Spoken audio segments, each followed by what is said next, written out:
ng PNP na lehitimo ang kumakalat na letter of support ng PNPA Class of 91 para kay VP Sara. Matapos siyang ma-impeach sa Kamara, ayon sa PNP, nirerespeto nila ang pahayag ng mga kasamahan pero mananatili raw apolitical ang mga aktibo sa serbisyo. Yan ang agenda report ni Francis Polve. Kalat na sa social media ang letter of support na ito para kay VP Sara mula sa PNP Academy, tagapagkalinga Class of 1991.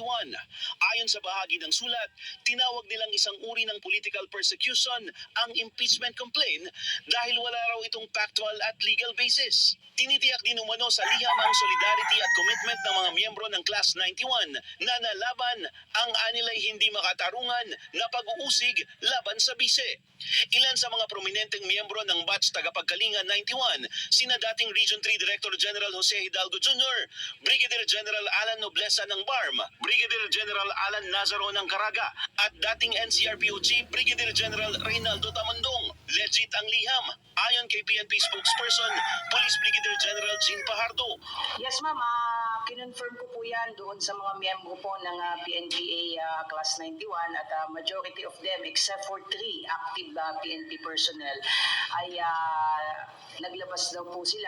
It was just a draft letter of support doon sa mga miyembro po ng grupo po na ito na naglabas po ng support sa ating Vice President Sara Duterte. Karapatan po nila yan.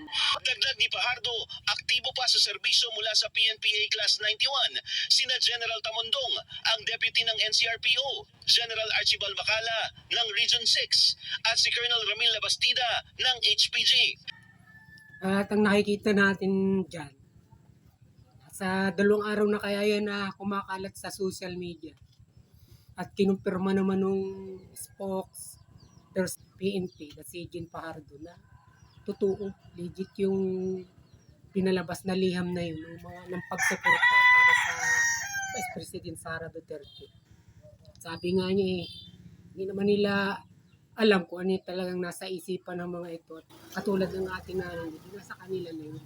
Pero ang point natin dito, kaya natin to pinapasadahan, naghahanap ako ng mga ibang mga vloggers, lalo na yung aktibo o tumbagay mga agresibong administration vloggers na inaabangan lang yung latest na mga politics issue. Pero ito 2 araw na, napapansin ko, wala ditong tumatalakay. Siyempre, kahit naman sabihin mo hindi ito papabor sa kanila, meron parati silang ang kontra dito. Meron sila parating mga pambara o kaya pangsagot para tutulan o kaya ay muli na namang palitawin na hindi yung totoo. Mga ganun kaya parati ang papel nila sa social media. Pag tinawag na administration vloggers, tambi vloggers man yan o BBM vloggers, parating palitawin, palutangin na dabis ang administrasyon si Bongbong Marcos ang kanyang gobyerno. Kaya kung may lumilito na tila nakakasira dito, kung ano man na batikos, pagtulig sa nandiyan kaagad sila. At nagkakanya-kanya sila ng opinion dito. Talagang kung na rin nanonood sa kanila, yun na yung talaga. Bago tayo tuloy ang pumalawot isang magandang araw po muli sa at sumati ng pagpapala. Pupugay muli si Makat ng tambay ng puhunan ni Logic ng Buhay. Pa-subscribe po. At panoorin mo na rin kung ano yung mayroon. Kaya Makat ng tambay. Okay. Yun nga yung ating napapansin ngayon. Dahil gusto ko rin marinig yung kanilang mga opinion dito kung paano ito. Isang malaking vlogger din naman. Ito independent vloggers. Nagsabi na isang seryosong bagay. Dahil kung nung una may mga lumilitaw, lumalabas na mga pag-uugungan tungkol dito, destabilisasyon dati pa. Ang lumitaw dito ay mga retiradong general ang sangkot. Dito ngayon, medyo naiiba ito dahil sabi nga ng vlogger na yun na tinutukoy ko na siya nagpahayag dito, hindi naman siya pro Duterte. Nakakabahala ito dahil yung 3 general dito, mga brigadier generals, ay active at kasalukuyang naserbisyo sa panahong ito. At ang ibig niyang sabihin dito, kaya ito nakakabahala, ibig sabihin meron talagang gumagalaw. Meron talagang kumakausap. Pero ang totoo, siyempre alam natin na wala naman ito. May mga pag-iisip din naman ang mga ito, may mga sarili. Kung tayo, simpleng tao lamang tayo, nalalaman natin kung ano itong nangyayari sa ating gobyerno. Kailan pa ba namang may lumakad sa iyong tao, kumausap para lang magising? Actually, mga tahimik lang sila.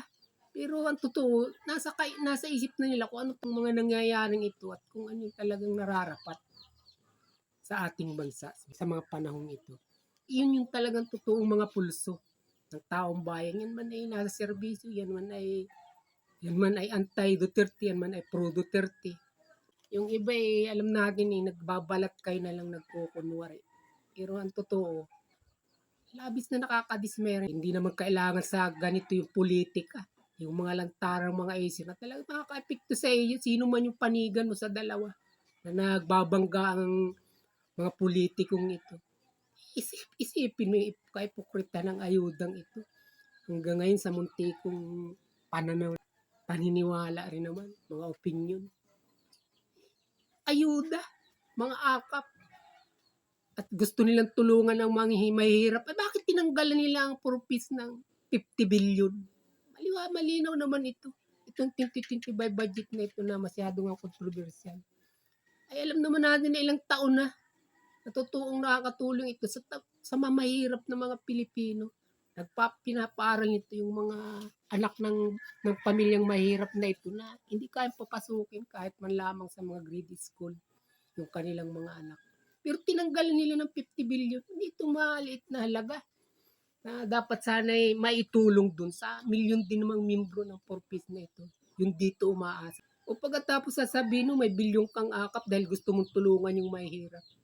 Bakit ito may pagkakaiba? Kasi nga, yung akap, yung walang guidelines yun. Yung ano man yung gusto mong paraan ng pagbibigay nun at kung sinong bibigyan mo, nasa kamay mo yun kung sino man yung namahala nito. Samantalang yung purpose, hindi sila riktang sangkot dito. At hindi sila malalantad sa publiko na sila yung may mabuting kalooban na tumutulong sa mahihirap na Pilipino. Yan po yung nasasangkot dito. At kaya ito sinasabi nung vlogger na nga ito na kanina ko pa binabanggit.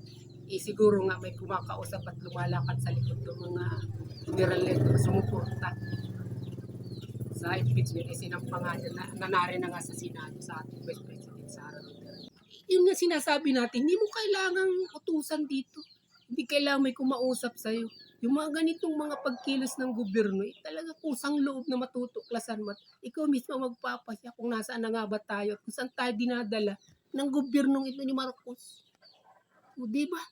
O at yun nga, inihintay natin mag-react yung mga madadaldal, mga defensive na mga administration vloggers. Pero nakita natin 2 araw nang lumabas ang pagpapakita ito na suporta ng 3 general ng PNP. Walang nagbablog ito, walang tumatalakay at ako nga ito naglakas loob na maglitaw nito. At siyempre kahit kukunti yung alam kong makakakita nito kung maisip din man nila na i-share ito, kakalat at malalaman kung paano yung talagang ginagawa nila na hindi rin masitsura. Kahit ng matataas na opisyal, ngayon kasalukuyang nakaupo sa gobyerno, sa ating pamahalaan, sa ating palagay, hindi talaga nakukontento sa ginagawang ito ng gobyerno ni Marcos.